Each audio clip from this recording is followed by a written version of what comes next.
What's going on, YouTube? It's Don to be all day. I'm bringing you another knife today, but this one I already brought you. This is one of those, I don't know, between $10 and $20 eBay specials. It's the Jungle Master machete knife, and this thing way outperformed what I thought it was going to give you. I mean, expectations were extremely low on this knife. It performed very, very well. I don't know if you saw the video yet or not, but if so, it was freaking worth the cheap money. But what you guys don't know is that Jungle Master made it a brother. Hold on a second. At 15 inches with a 10-inch blade, they have the Jungle Master machete and the Jungle Master fighting style knife. Ooh, kind of looks like an M4 bayonet. Obviously, what separates it, you have the barrel hole, but there's no lug attachment, so you can't use that as that. What we're going to do is we are going to run this thing through the gamut. Now, this is just stainless steel. You can move it all the way around, you know, by pulling on it. I could probably, if I gave it everything, I might even be able to snap the tang, but we're not trying to do that. She just came home and she's hot. So what do we have here? Obviously, it's some kind of rat tail. This screws onto the end, and that's what holds the steel to the heel. And the only thing in between here and here is this block of rubber, and it is a block of rubber. You can see the edges on that. Here's the thing: it's a comfortable block of rubber. It feels good. Now, because it's a cheap knife, you can feel how little there is in this steel. For a knife this big, it shouldn't be this thin, but it is. So it is incredibly light for its size, which doesn't make for a good fighting knife. But, you know, I didn't think the other one was going to be any good, and it ended up being a good overall knife. And I'm wondering if this is going to be the same. This could surprise us today for between 10 and 20 bucks. One thing on the other one is the sawback worked really well. And look at this thing, it's a mini sawback. Look at this guy. So I'm kind of eager to saw through shit and see how that goes, because that one performed well and this is double.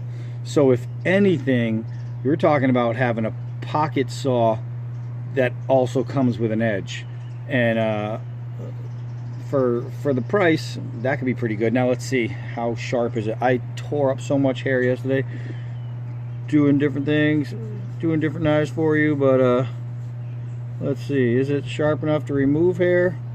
I can't even tell. I don't have any hairs on the blade, and I am not moving hair. So shave sharp it is not, sharp it is, shave sharp it isn't. Let's go and do the first task.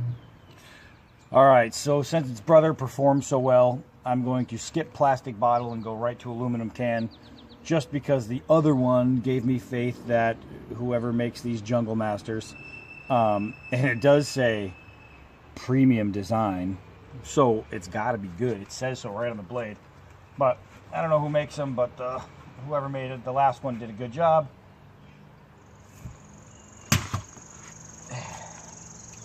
And I have to say that, I mean, I pulled back and I only went from there to there, so I missed that much, but the rest of it I hit, and now it's in two pieces.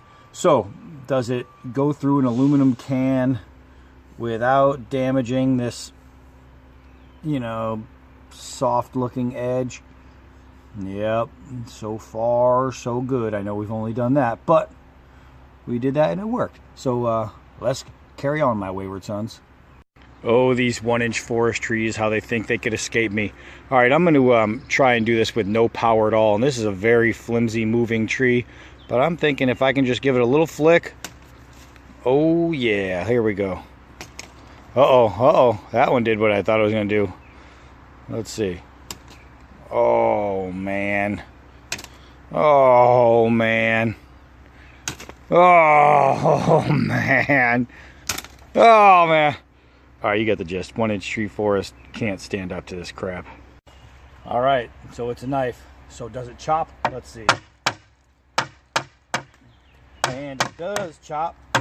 Now, I'm using an okay grip. I'm going down, and I have to say that this little stopper right here on the pommel really is at a 90-degree cut here, and it'll dig into your finger. So I'm gonna try and just regular grip it, and my fingers naturally want to slide off at the end when I'm doing that. So it chops without a doubt.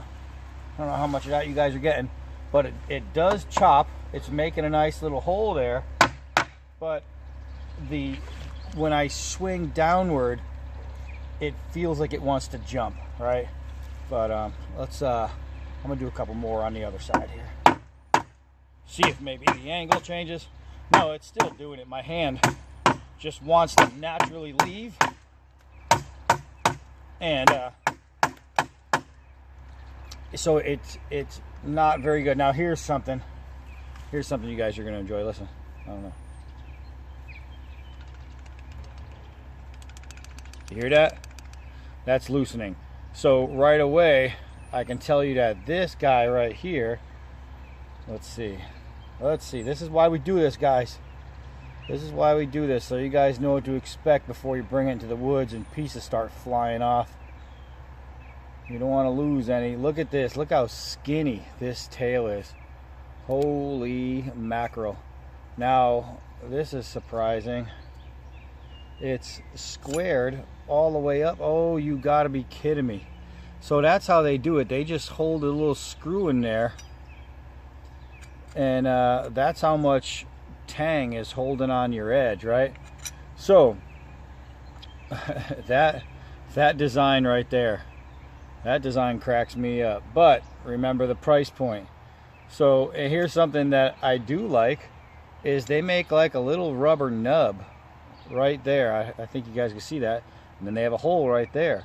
So it's for security. And they also have a hole in the center of the tang, like you're going to drill something in there or put something in there, and there's nothing to put in there. And here's another thing. The tang actually comes out beyond, you see that? It comes out beyond the handle, and they have a nice little groove in this thing for that to fit. So they do a lot of things well for a cheaply made knife. The problem is this came loose. What solves that? Blue Loctite. That's it. You could either glue it or blue it. Either way, some kind of little cementing compound or anything, you're going to put that on there, and this thing won't come loose again. So that problem can be solved just by adding a little goop, and that won't be too bad.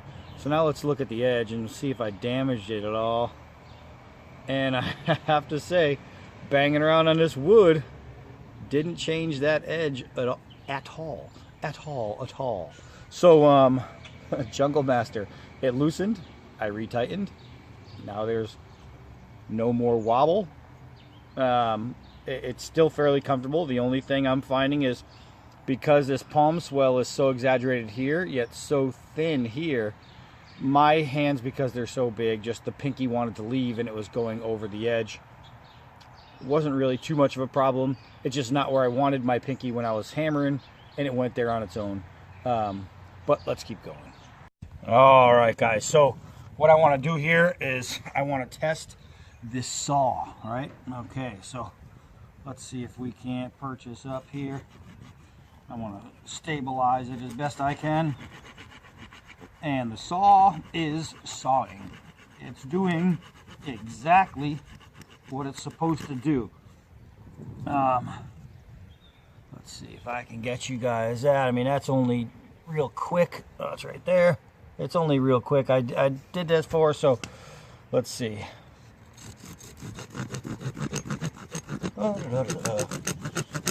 We can do this all day, but it will be boring for you and boring for me. So what I just want to do is show you that it's quite capable, and it is quite capable to use as a saw. So what I want to do is I want to notch with this saw, however. So here we go. There we go. So that is not too bad. I know that I can notch with the saw, and for you outdoors guys, you know that that can be important. Now this is really going to need some Loctite or some little compound there, because it is definitely loosening every time I use it. Okay, let's see.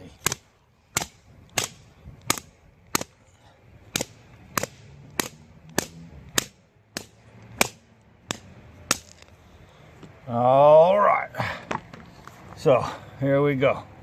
Here we go. On foot. All right, here we go. Let's wow, look at that. That is smooth, guys. Until I hit a knot, that's smooth. All right, so it debarks pretty well. I'm not getting a ton of bite to actually shave wood off of here, and that's something that's kind of important to know. This is not going to be that knife that you use like this to get off the meat, because I'm working my ass off to do that. Let's see. Actually, you know what? While I'm here at this point, we'll give it a couple of feathers, even though they're falling off. It's doing a good job. I'll give it that. Doing a good job. All right, so if I need to make a tip, I think going this way is going to give you, you know, it's going to provide the service a lot better than trying to carve it with your hands just straight up. But coming down on it, it's a lot better, and you're going to work through a lot faster. I'm wondering now that if I have a tip mostly secured, if I'd be able to finish it off with this thing, and I would still need to go a little bit more to actually make myself a good tip. So that part kind of sucks. Let's retighten this now. This is going to be, you know, an all-day event, the tightening of the butt. All right, so what we're going to do is we're going to drop it, and generally that's the test to see if that's going to happen. You know what I mean? If we're going to loosen some scales, we already know it is, so we're not going to, you know, we're not looking for that. What we're just going to do is see how the weight distribution is, and we'll see if it falls at an angle, if the rear is going to pull the front around. And that dropped pretty straight. Now it's a big clip point and it's a thin blade, so we're not going to do a whole lot of prying with this, I'll tell you that right now. All right, so we are going to pry a little though, because you got to pry a little. Oh, guys, that sound, that is so ugly. Well, I'll tell you what though, it's got some bite. It's got some bite tonight. All right, so let's look. It's all right. So far, this doesn't hold up, but this does. This works okay. This works okay. This works okay. This, I mean, you don't really use for anything. This, I'm not going to break any windows to show you if it works okay. But so far, there's nothing about this knife that makes me say, hell yeah. It's just okay. Everything's okay. And what I think I'm going to do to better, and, you know, get this down, I might use some, you know, some regular epoxy that we use for knife making. And, you know, the two-stage epoxy, you mix them together, and do this entire handle in here. And I think that would have benefited this knife greatly, because this is fine. I don't need to change the handle. That works pretty good. What it comes down to is just securing it all on there and fastening it a little better. And the more epoxy you use, the tighter it's going to be. And I think I just might do that. But I can't do that if I haven't thrown this damn thing yet. So let's go throw this little rattler. All right, guys, so we're going to take this thing that shakes and bakes and rattles and tattles, and we're going to throw it in some wood. All right, let's see if it doesn't fall apart here.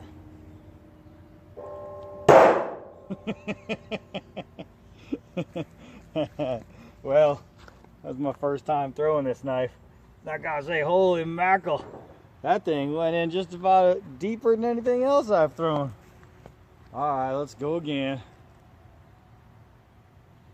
Oh, I hit the blade and it bounced off. But I hit the blade this way, and that's why. Wow, that thing really loosened on that time. And I think the little screw might have fallen off its hole in there because it is not tightening. All right, let's try it again. Oh!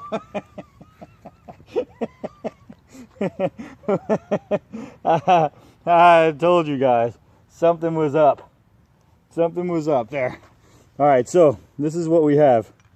The Jungle Master. Oh my goodness. This one is not as good as its brother. Yeah, that's not good. Let's see. This thing just stopped working here. Let's see if we can just pull this straight through. No, it doesn't. I wonder if we can, there we go. We'll unscrew this. And we'll take this out. And this just started spinning. So, I don't know what the deal is with that. It just stopped working altogether. And, well, this is the Jungle Master, guys. If you're looking for a knife that sucks, this is the one. So, now you can tell that right away this is obviously not forged, because I don't know if you can see that. You see all that steel right there? That looks like just a bunch of powdered steel pushed together. Wow, is that cheap. But I guess we could still try and throw it. Why not, right?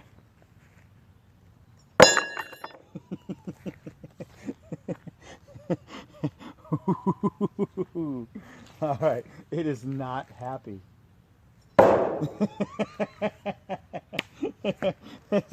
This thing works just as good in pieces as it does as a whole.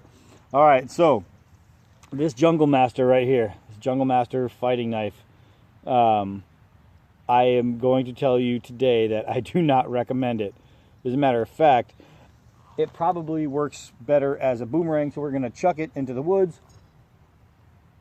Yep, it's gone. All right, so this handle, I'm going to save this. I'm going to save this. I'm going to save this. And, well, not this. Throw that into the woods. This. Throw that into the woods. And I'm going to save this. And what I'll do is I'll make another knife. And when I make my next one, I'll probably use this so I don't have to make my own. That's pretty damn good right there. So the most valuable part of the entire thing came from right here. And as a matter of fact, I'm not going to make a crappy rat tail, so I think all I'm going to really need is this. And I can epoxy that on the end. So that's what I'm going to do, because I'm not going to make a knife the way they made a knife. I'm going to do a better job. So that's what I'm going to do. I'm going to keep this part. I'm going to get rid of that part. So here we go. This is what's left of the Jungle Master combat fighting knife, or whatever it's called. Well, this in the crappy nylon sheath. All right, guys. So here you go. Don't buy this. I'm Donnie B all day, and until next knife.